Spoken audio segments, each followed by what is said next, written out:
Bonjour, je suis Hakim El-Alam et je vous propose ma chronique du mercredi 16 février 2022.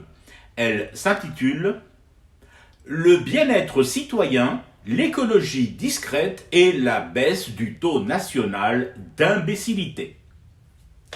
Mais non, pas de panique, il y avait des taxes et Gigi a décidé de les supprimer lors d'un conseil des ministres entièrement consacré et surtout officiellement dédié au bien-être des citoyens. Et là, vous me posez la question du bien fondé de cette loi de finances votée par les députés. Bof, un détail, ou plus exactement quelques détails, que je m'en vais justement vous détailler. D'abord les députés. Ceux qui ont voté la loi de finances, ils vont voter à nouveau une autre loi de finances, la complémentaire. Je ne vous sens pas rassuré. Vous me demandez même dans quel sens ils vont voter cette loi de finances complémentaire. Dans quel sens? Vous êtes sérieux lorsque vous me demandez dans quel sens ils vont la voter? Mais dans le sens naturel. Et chacun de vous sait l'importance de la nature chez nous. Nous sommes le premier pays au monde à accorder autant d'importance à la nature, à faire tellement pour la préserver.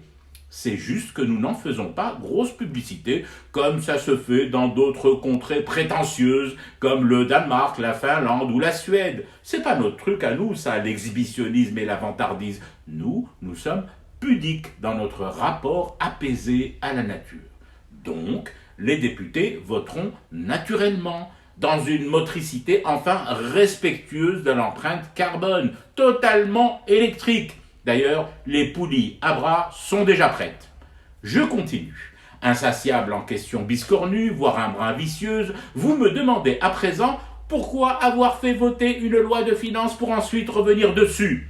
Mais tout d'abord, pour le plaisir de vous voir revenir vers moi et vous entendre me la poser, cette question. Ensuite, tout le monde a le droit de se tromper, même le palais. Il n'y a que les imbéciles qui ne se trompent jamais. Et chez nous, alhamdoulilah, avoir nos responsables et le nombre de fois où ils se trompent, ça veut clairement dire que le taux d'imbécilité baisse sensiblement, non? Alors, au lieu de geindre, de vous plaindre et de récriminer tout le temps, réjouissez-vous plutôt. Les chiffres de l'imbécilité sont en chute libre, les taxes et impôts gelés, les cahiers des charges déchargés et sans chargeur ni prise murale à proximité. Que vous faut-il de plus, bande d'ingrats qui ne méritaient pas autant de bien-être? Ouais, c'est ça, c'est exactement ça. Je ne vois que ce remède de cheval détaxé pour vous guérir et enfin vous convertir au bonheur et au bienfait de la nature. Fumez du thé et restez éveillés à votre cauchemar qui continue. C'était Hakim El-Alam, je vous retrouve demain pour une autre chronique et une autre façon de dire son amour à l'Algérie.